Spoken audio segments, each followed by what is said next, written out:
একটু মনোযোগ দিয়ে শুনলেই হবে। আপনারা খেয়াল করবেন যে আমরা এখানে ব্যানারে আমাদের কারো নাম দেই নাই।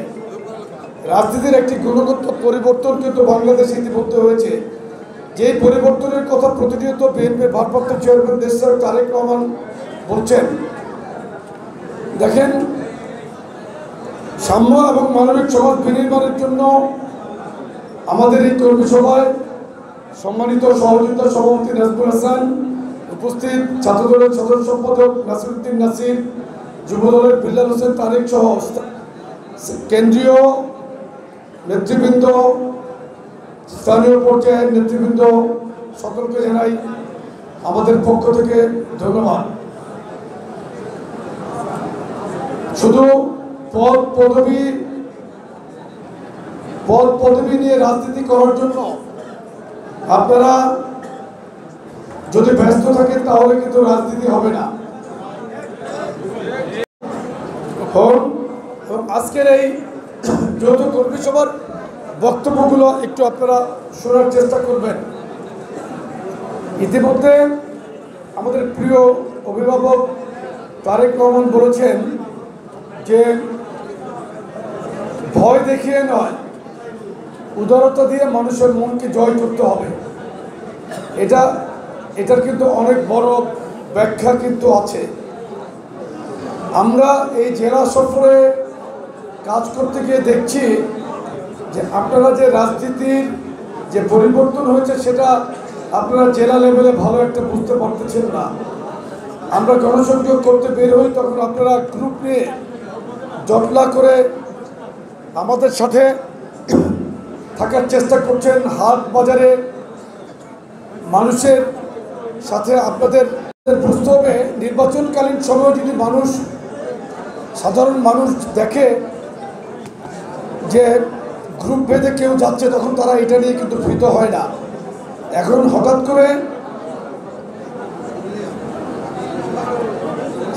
করে যদি আপনারা জটলা করে হাট বাজারে যান তাহলে মানুষ কিন্তু একটু ভয় পায়। এই জন্য আমরা চেষ্টা করছি গণসংযোগগুলোতে কম সংখ্যক নেতাকর্মী নিয়ে গণসংযোগ করার জন্য। আসলে সাফোকেশনের সমস্যা হইতেছে, সমস্ত জানালাগুলো অলমোস্ট বন্ধ, লোক বেশি। এই যে যৌথ কর্মী সভা, আমরা ঢাকা থেকে থাকলাম, চলে গেলাম, এই উদ্দেশ্য নিয়ে কিন্তু আমরা আসি নাই। আপনাদেরকে বুঝতে হবে, কোনো প্রকার অসাংগঠনিক কাজে কিন্তু জড়ানো যাবে না। এই যে মতবিনিময় সভা, কর্মী সভার লক্ষ্য হলো আপনাদেরকে বুঝতে পারা যে আগামী দিনের রাজনীতির গতিপথটা কোন দিকে যাচ্ছে।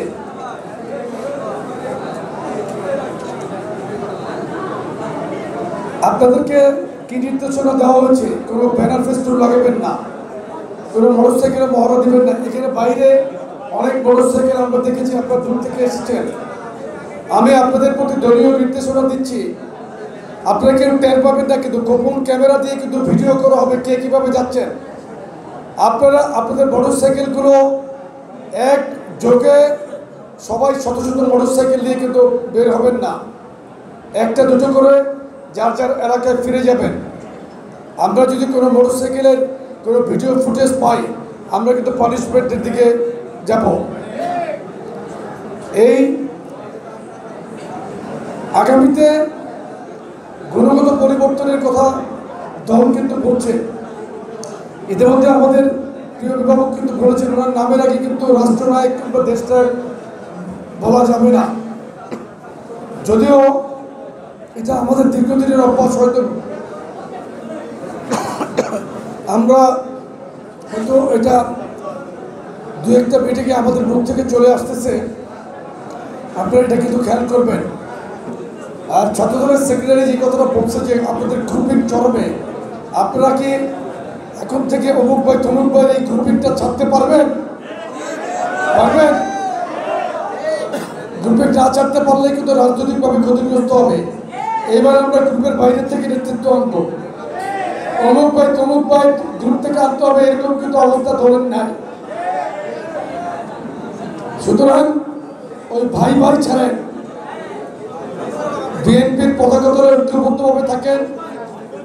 আমাদের যেই নেতৃত্ব, সেই নেতৃত্ব দলের নেতৃত্ব মেনে রাজনীতি করার চেষ্টা করেন।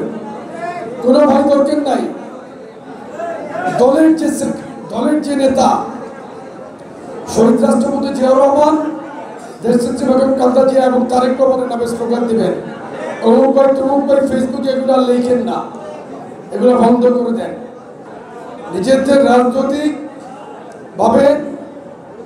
রাজনৈতিক দীক্ষায় নিজেরা দীক্ষিত হন, রাজনৈতিক শিক্ষা নেন। জিয়াউর রহমানের নিজের লেখা একটি বই আছে, এগুলো পড়েন, নিজেদের অবস্থানকে শক্তিশালী করেন। বুঝতে পারছেন আপনারা? তো আচরণে কিন্তু একটি সংক্রান্ত ভাব থাকতে হবে। আপনারা কিন্তু এটা দেখাতে পারেন না প্রথম থেকে, এখন কিছুটা ভদ্রস্থভাবে কিন্তু আপনারা বসেছেন, আপনাদেরকে ধন্যবাদ।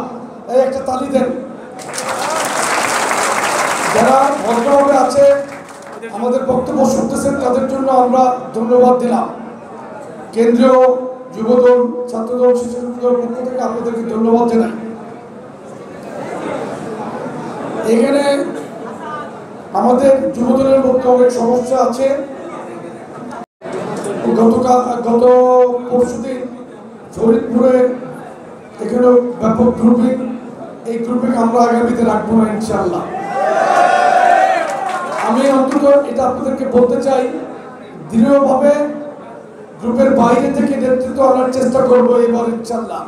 যদি গ্রুপ নিষ্পত্তি না করতে পারেন আপনাদের লস হবে। রাজনীতি করেন শুধু বিএনপি, আমাদের নেতা তারেক রহমান, এর বাইরে কোনো নেতা নাই।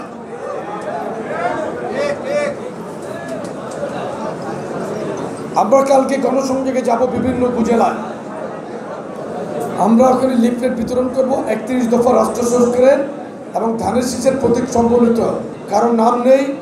আমরা জনসংযোগ এটা আগামীতে জেলা উপজেলা পর্যায়ে বিস্তৃত হবে। আমরা এই গণসংযোগে অল্প কিছু সংখ্যক নেতা কর্মী নিয়ে আমরা এই কাজগুলো করার চেষ্টা করি। আমরা যুবদল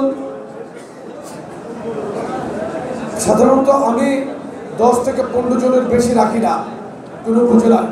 ছাত্রদল কালকে তার 2টা কলেজে করবে এবং কালোখালীতে করবে। আর হ্যাঁ, ছাত্রদল গোয়ালন্দ এবং সদরের কলেজ, 2টো কলেজে করবে।